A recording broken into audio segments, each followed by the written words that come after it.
Kasih karunia dan damai sejahtera dari Tuhan Allah Bapa kita dan dari anaknya Tuhan Yesus Kristus menyertai kamu. Amin. Selamat pagi saudaraku. Mari dengarkan firman Tuhan yang menuntun kita melakukan semua aktivitas hari ini untuk kemuliaan Tuhan. Saya bacakan dari 1 Yohanes 3:24. Demikianlah firman Tuhan.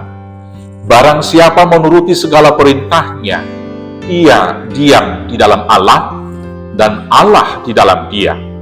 Dan demikianlah kita ketahui bahwa Allah ada di dalam kita, yaitu roh yang telah ia karuniakan kepada kita. Demikianlah firman Tuhan. Saudara-saudaraku yang terkasih, sering sekali ada pertanyaan, apakah di gereja sana ada Tuhan? Apakah orang ini betul-betul sudah di dalam Tuhan? Atau adakah Roh Kudus pada dia? Untuk menjawab ini tentu kita akan bertanya, dari manakah kita ketahui bahwa seseorang tinggal di dalam Yesus atau di dalam Tuhan dan Roh Kudus tinggal di dalam dia? Hari ini firman Tuhan menjawab bagi kita dengan berkata, barang siapa menuruti segala perintahnya, ia diam di dalam Allah dan Allah di dalam dia. Dan demikianlah kita ketahui bahwa Allah ada di dalam kita, yaitu roh yang telah ia karuniakan kepada kita. Maka tanda seseorang yang diam di dalam Tuhan, dan Tuhan ada di dalam dia, dan Roh Kudus ada di dalam dia, apabila kita melakukan segala perintah Tuhan. Perintah Tuhan itu dimulai dari hukum Taurat yang 10.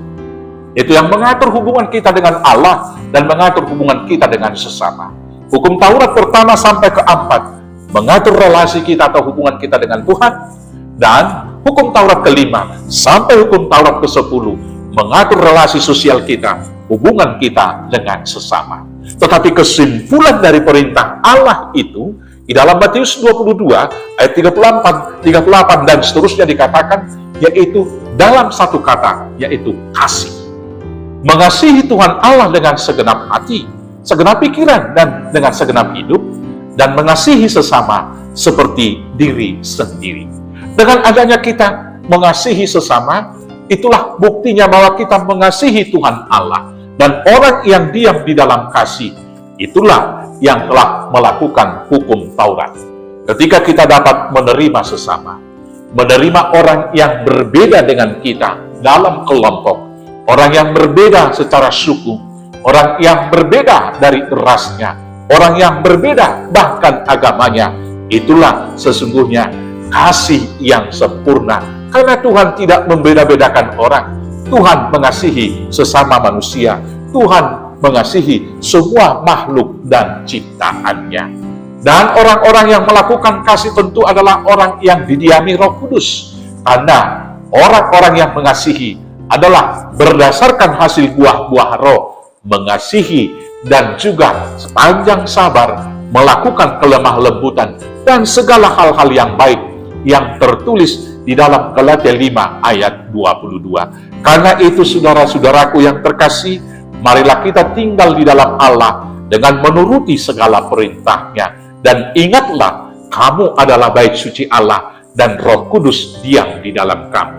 Maka selamat mengasihi Tuhan, selamat diam di dalam Tuhan, selamat membuahkan buah-buah roh. Tuhan Yesus memberkati.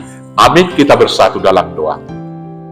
Terima kasih Bapa yang baik, karena Tuhan telah menebus kami, dan kami mau diam di dalam Tuhan, tinggal di dalam kasih, agar Tuhan tinggal di dalam kasih kami, dengan memelihara cinta kasih Tuhan, sebagai kesempurnaan kegenapan dari hukum dan perintah-perintah Tuhan.